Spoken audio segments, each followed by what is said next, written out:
KC general ಆಸ್ಪತ್ರೆಯಿಂದ ಶಾಸಕ Munirathna discharge ಆದ್ರು. ಇನ್ನು 12 ಗಂಟೆಗೆ ಸುದ್ದಿಗೋಷ್ಠಿಯನ್ನ ಕೂಡ ಕರೆದಿದ್ದಾರೆ. ಸಾಕಷ್ಟು ಕುತೂಹಲ ಇರುವಂತದ್ದು. ಇತ್ತ ಡಿಸ್ಚಾರ್ಜ್ ಆಗ್ತಾ ಇದ್ದಂತೆ ಪೊಲೀಸರು ಸರ್ಕಾರದ ಕೈಗೊಂಬೆಯಾಗಿದ್ದಾರೆ. ಹಾಗೆ ನನ್ನ ಮೇಲೆ ಕೊಲೆಗೆ ಯತ್ನಿಸಲಾಗಿದೆ ಅಂತ ಇದೇ ಸಂದರ್ಭದಲ್ಲಿ ಗುಡುಗಿದ್ದಾರೆ ಬಿಜೆಪಿ ಶಾಸಕ ಮುನಿರತ್ನ.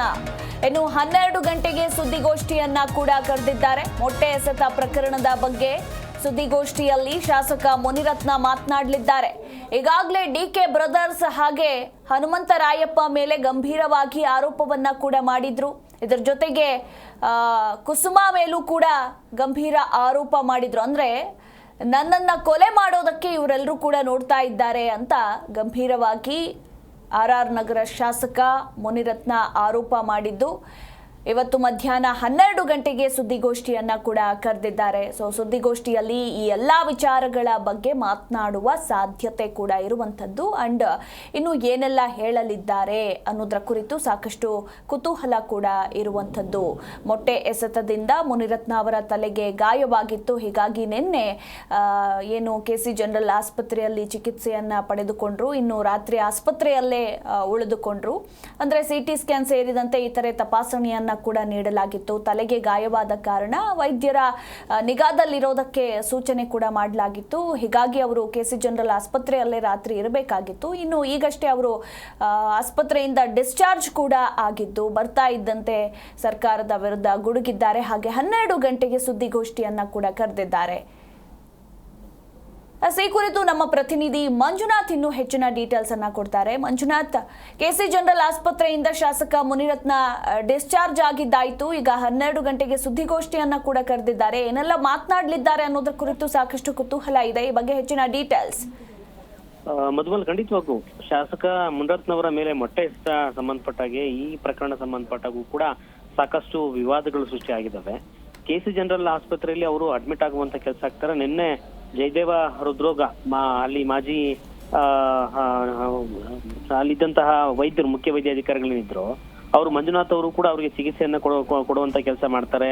ತಲೆಗೆ ಪೆಟ್ಟಾಗಿದ್ದಂತಹ ಕಾರಣದಿಂದಾಗಿ ಒಂದು ದಿನದ ಒಂದು ರೆಸ್ಟ್ ಬೇಕಾಗತ್ತೆ, ಇನ್ನಿತರ ಸ್ಕ್ಯಾನಿಂಗ್ ಸೇರಿದಂತೆ ಇನ್ನಿತರ ಚಿಕಿತ್ಸೆ ಮುಂದುವರೆಬೇಕಾಗತ್ತೆ ಎನ್ನುವಂತ ನಿಟ್ಟಿನಲ್ಲೂ ಕೂಡ ಸಿಟಿ ಸ್ಕ್ಯಾನಿಂಗ್ ನಾರ್ಮಲ್ ರಿಪೋರ್ಟ್ ಬಂದಿದ್ದಂತ ಕಾರಣದಿಂದಾಗೂ ಕೂಡ ಇನ್ನಷ್ಟು ರೆಸ್ಟ್ ಬೇಕಾಗುತ್ತೆ ಎನ್ನುವಂತ ನಿಟ್ಟಿನಲ್ಲೂ ಕೂಡ ಮಾಹಿತಿ ಇತ್ತು. ಅದೇ ಸಂಬಂಧಪಟ್ಟಾಗೆ ಕೆಸಿ ಜನರಲ್ ಆಸ್ಪತ್ರೆಯಿಂದ ಅವರಿಗೆ ಚಿಕಿತ್ಸೆ ಕೂಡ ನಡೀತಾ ಇತ್ತು. ಸದ್ಯ ಡಿಸ್ಚಾರ್ಜ್ ಇವತ್ತು 11 ಗಂಟೆಗೆ ಆಗಬಹುದು ಎನ್ನುವಂತ ನಿಟ್ಟಿನಲ್ಲಿ ನಿರೀಕ್ಷೆಯನ್ನು ಇಟ್ಕೊಂಡಿದ್ದಂತ ಮುನಿರತ್ನವರು ಇನ್ನೂ ಮುಂಚಿತವಾಗಿ ಡಿಸ್ಚಾರ್ಜ್ ಆಗುವಂತ ಕೆಲಸ ಆಗಿದೆ. ಇದಾದ ಬಳಿಕ ಅಂದ್ರೆ ಅವರು ಕೂಡ ಒಂದಷ್ಟು ಹೇಳಿಕೆಯನ್ನ ಕೊಟ್ಟಿರುವಂತದ್ದು. ಇಂಜೆಕ್ಷನ್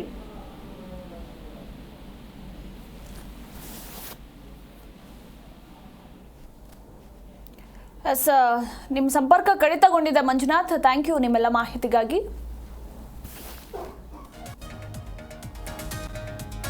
ಒಟ್ಟಾರೆಯಾಗಿ ಸುದ್ದಿಗೋಷ್ಠಿಯನ್ನ ಕರೆದಿದ್ದಾರೆ ಆರ್ ನಗರ ಶಾಸಕ ಮುನಿರತ್ನ. ಸುದ್ದಿಗೋಷ್ಠಿಯಲ್ಲಿ ಏನೆಲ್ಲ ಮಾತನಾಡಲಿದ್ದಾರೆ ಅನ್ನೋದ್ರ ಕುರಿತು ಇನ್ನಷ್ಟೇ ಕಾದು ನೋಡಬೇಕಾಗಿದೆ. ಘಟನೆಯ ಹಿಂದಿನ ಕೆಲ ಮಾಹಿತಿಯನ್ನ ನೀಡ್ತೇನೆ ಅಂತ ಹೇಳಿದ್ದಾರೆ. ಅಂಡ್ ಕಾಂಗ್ರೆಸ್ ವಿರುದ್ಧ ನೇರ ಆರೋಪ ಮಾಡಿರುವ ಮುನಿರತ್ನ ಈಗ ಸುದ್ದಿಗೋಷ್ಠಿಯನ್ನ ಕರೆದಿದ್ದು ಭಾರೀ ಕುತೂಹಲ ಕೆರಳಿಸಿದೆ.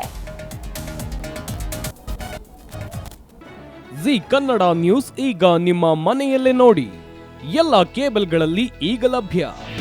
ನಿಮ್ಮ ನೆಚ್ಚಿನ ಜಿ ಕನ್ನಡ ನ್ಯೂಸ್ ಈಗ ಸನ್ ಡೈರೆಕ್ಟ್ ನಲ್ಲಿ number 292, Tata play number 1664, Jio TV number 1334, NXT digital number 30, in cable number 30, city networks 51, U digital number 162, GTPL number 17, Rockline telecommunications number 42, Shri Basaveshwara cable number 168, rural cable network 60, Vinayaka digital 57, Abhishek cable 821, city channel 53, Siddeshwara cable network 57, ವಿ4 digital infotech 628, Surya digital networks 53, Gajanan digital number 836, Malnad infotech private limited number